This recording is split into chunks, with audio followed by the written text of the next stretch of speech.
So last month I did a video featuring this AC500 with the B300S battery module from Bluetti.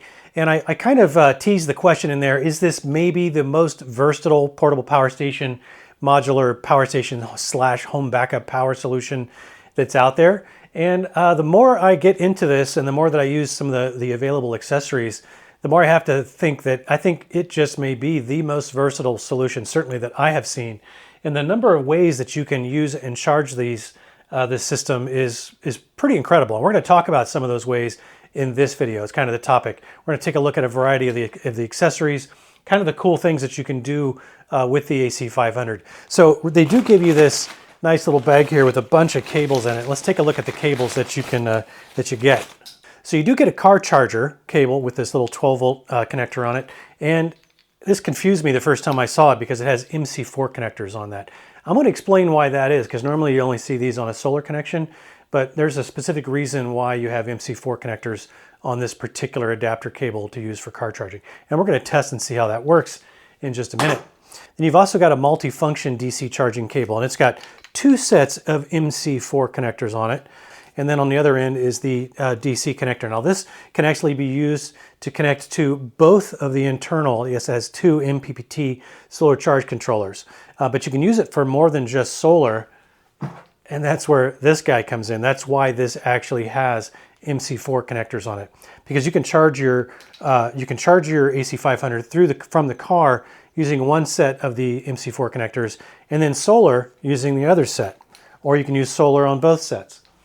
So again, very flexible. And then you've got a standard 120 volt AC charging cable. All right, so this one is pretty self-explanatory. I don't think we're going to spend any time on this. It does have variable charge rate. We've already talked about it in the previous video if you haven't seen that.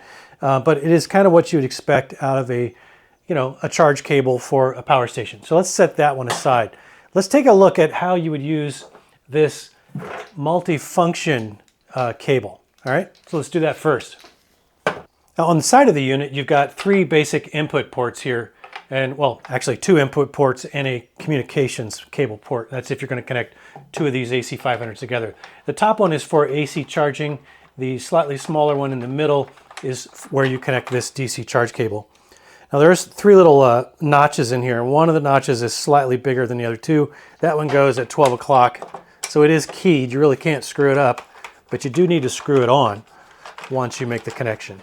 All right, now that gives me two sets, as I said, of MC4 leads. And if you look at the little labels on here, I have to give you a close-up of this, but one says DC1, PV plus and minus.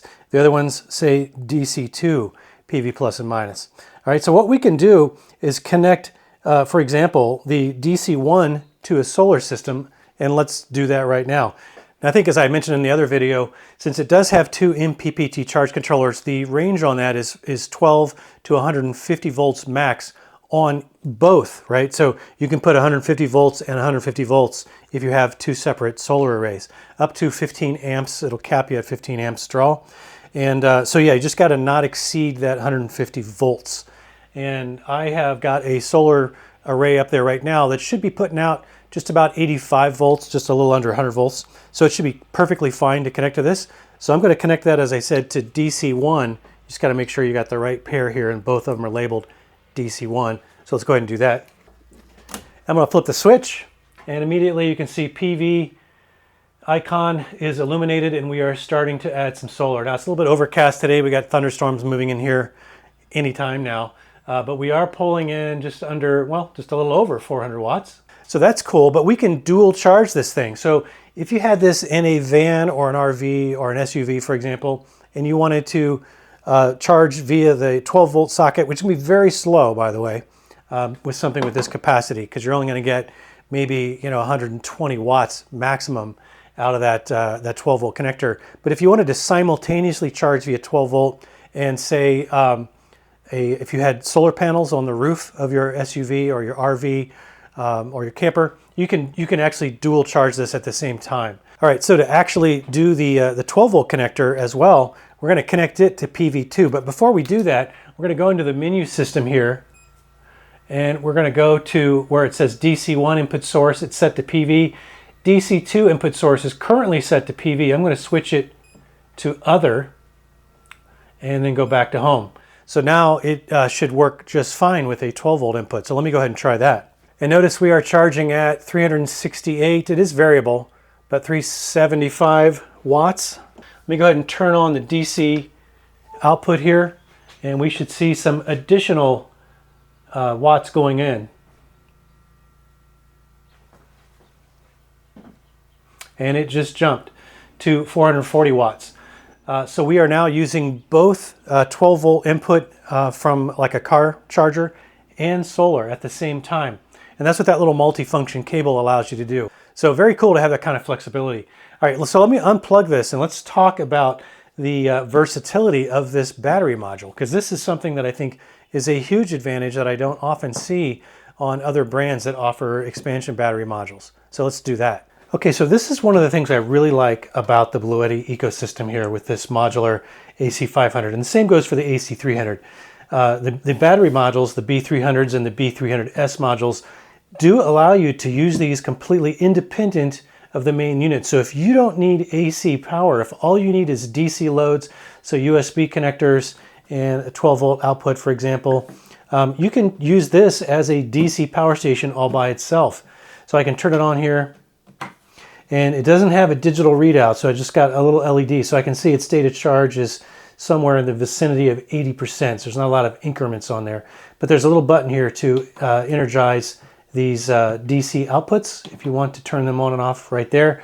But then more importantly, or at least as importantly, let me turn this around.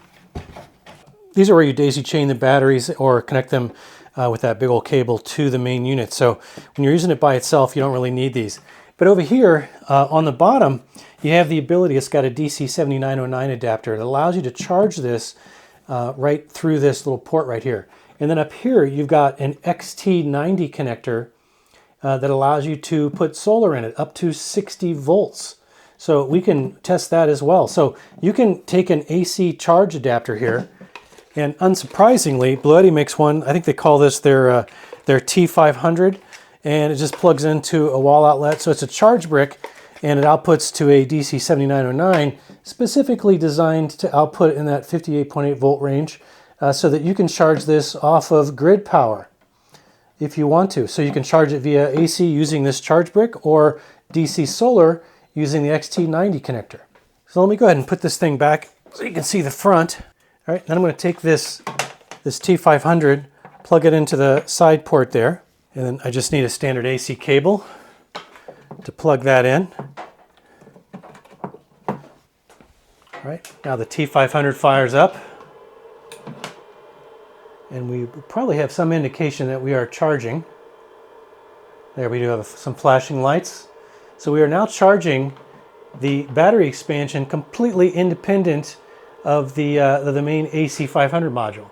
So this may seem relatively trivial, but I'll tell you what, when you're trying to charge these things as fast as you possibly can, if you have a very short charge window, this is a really easy way to get charge into the battery expansions, independent of any AC or solar charge that you might have piped into the main unit, whether it's an AC300 or an AC500 unit. So I just like that this is an option available to you if you need it. All right, let's connect some solar up to this. As I mentioned, it does have a maximum voltage of 60 volts. And by the way, this XT6090 cable to MC4 does come with each of these B300 and B300S units. So let me go ahead and plug that in. And we're going to keep our eyes on these little LEDs here and see if we are getting some solar charge going here. Now, unfortunately, we have lost the light and it has gotten sufficiently overcast. We're basically now producing nothing. All right, I got my little camera battery charger plugged in here, and it is charging through the PD100 Type-C port. And we're just going to let this charge. I still have the solar plugged in over here on the right-hand side. But like I said, we've got thunderstorms moving in, and it is completely dark outside. So we're not going to get any sufficient amount of sun to actually charge this thing. But we're going to leave it in this configuration here and come back and see if we can get it topped off, because right now we are not charging because there are no flashing lights, and we're somewhere in the vicinity of 80% state of charge. So we're just going to let this sit, and we're going to let it charge these and find out if it will resume charging on its own via this solar charging connector. All right, we have a very brief window of opportunity here with sun. The storm is kind of moved out, but they're very thick clouds right on the edge. But we have a brief window of sunshine. You can see we are actually charging right now while I'm actually charging my camera batteries through the DC port. So we are solar charging and we are DC charging my batteries. So yeah, just underscoring the capability that you can charge this via solar or via that AC adapter brick, that T500. Either way, completely independent of that main AC500 unit. So in my mind, that is a huge advantage of this AC500 B300 system over other types of modular systems with battery expansions. Right now, one of the big advantages of the AC500 is its ability to output up to 50 amps and also charge at up to 50 amps. And just to give you an example of the difference in the cables here, this is a cable that has got an L1430 connector, that twist lock connector. And this is what you get if you want to charge something like the AC300, which does 30 amp charging. But look how much bigger this cable is right here.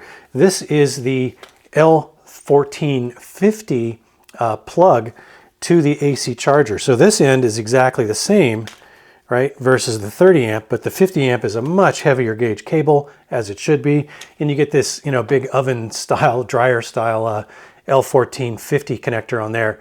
And when you get the home integration kit, you do get this charge cable, but you also get this guy right here, and this is an L1450R receptacle that you can wire in wherever is convenient to plug that big 50 amp cable into to be able to charge either a single AC500 with however many batteries you have at 50 amps, or you can use it to charge, if you've got the split phase version of that, you can use it to charge a dual set of AC500s as well from this same plug, but you're charging at 50 amps instead of a maximum of 30 amps as you would get on the AC300. And by the way, this is the home integration kit manual transfer switch that you would get with something like the AC300, again, that is limited to 30 amps. This is limited to 30 amps as well. And I've got this particular dual breaker here set up for my central air conditioning, which is also mapped over here in my main service panel. And it is a 30 amp dual breaker. So in order to power things that require 50 amps, and that's really why you go to the AC500, or one of the main reasons, you need a bigger transfer switch than this can accommodate. So you can go to something like this, and this is also a Reliance Controls transfer switch. But a big difference here is this one does not come with the conduit and the pre-wired circuits here with the breakers. You have to map over specifically what it is that you want. And instead of individually activating them like you would over here on this manual transfer switch, you have one dual breaker here that handles both phases in one shot. They're linked together with this bracket. So you basically switch the entire set of critical loads over at one time instead of switching them individually. But the big advantage, though, to me, that's kind of like, whether or not that's an advantage or not depends on whether you want to individually control the circuits. Now, you could do that to some degree with the breaker switches here, but in order to switch them off of the main service panel over to generator power, you would do them all at once with this one master switch at the top. Again, the big reason why you would go this route versus that route is if you need 50 amp circuit switching. And that is what you can do here. So if you've got an AC system that's on 50 amp circuits, or an oven system that's on 50 amp circuits, and you consider those to be critical loads, well, you want something like this that's designed to handle 50 amps. So all the cabling in here is optional. You have to bring your own cabling. This one is pre-wired, which is why you can't really do 50 amps on this, because the wires inside aren't gauged properly for 50 amp.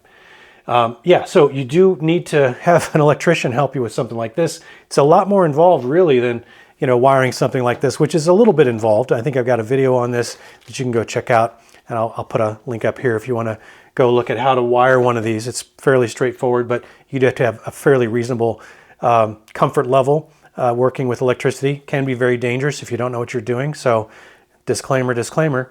This one really needs to be done by a licensed electrician because there's a lot more involved to it. So and with the 30 amp circuit, and you can use a 30 amp plug. By the way, this little L1430R does come with the 30 amp version, and that works with the smaller gauge cable that I showed you. And you can use this to charge the AC500 as well, but it's capped at 30 amps, obviously. And if you want to be able to faster charge it and be able to switch over larger circuits, well, then you want to go with the integration kit that is specifically designed for the AC500, and that's this guy right here. But also be aware there's a couple of versions of this integration kit for the AC500. If you have just one AC500, you need a 120 volt version, and it'll come with that large cable that I showed you. But if you want to be able to connect two AC500s together in split phase 240 volt output, it's the same box, but you need to make sure you specify the 240 volt version because you'll get this as well. But then instead of that single L1450 plug, you'll get the split phase plug to AC that allows you to plug into here and then charge two separate AC500s simultaneously. And you'll also get the communications cable that allows you to connect your AC500s together in that 240 volt split phase configuration. So just be aware that there are two different versions of that, and you make sure you want to order the right one based on the configuration that you think you might be interested in. So yeah, the AC500 is definitely one of the most versatile power stations / home backup power solutions on the market. And if you're like me, when you're thinking about making an investment in a system like this, it's a pretty substantial investment, you do want to make sure that you understand all the ins and outs and pros and cons of whatever system you're kind of gravitating towards. And so that's why I'm making this video, to try and kind of help you sort it all out, especially with so many optional accessories to consider. So whether you've already made an initial investment in the AC500 ecosystem and are now looking to expand the capabilities of your system, or maybe you're just now getting neck deep in the information gathering stage, hopefully this kind of helps give you a clear sense of what the options are in that Bluetti ecosystem and what specific value and functionality these various accessory options can bring to the table for you. And per usual, I will put links to all the stuff that we talked about in this video down in the video description below for your convenience if you want to go check them out on Bluetti's website. So hey, if you found anything at all useful in the video, I'd really appreciate it if you'd consider clicking that thumbs up button for me. And if you do still have any questions about this particular system, please do leave those in the comments section below, and I will do my best to try and answer them if I can. So that said, I'll leave you with my sincere thanks for watching this video with me, and I do hope you'll consider joining me for the next one. Until then, have fun out there.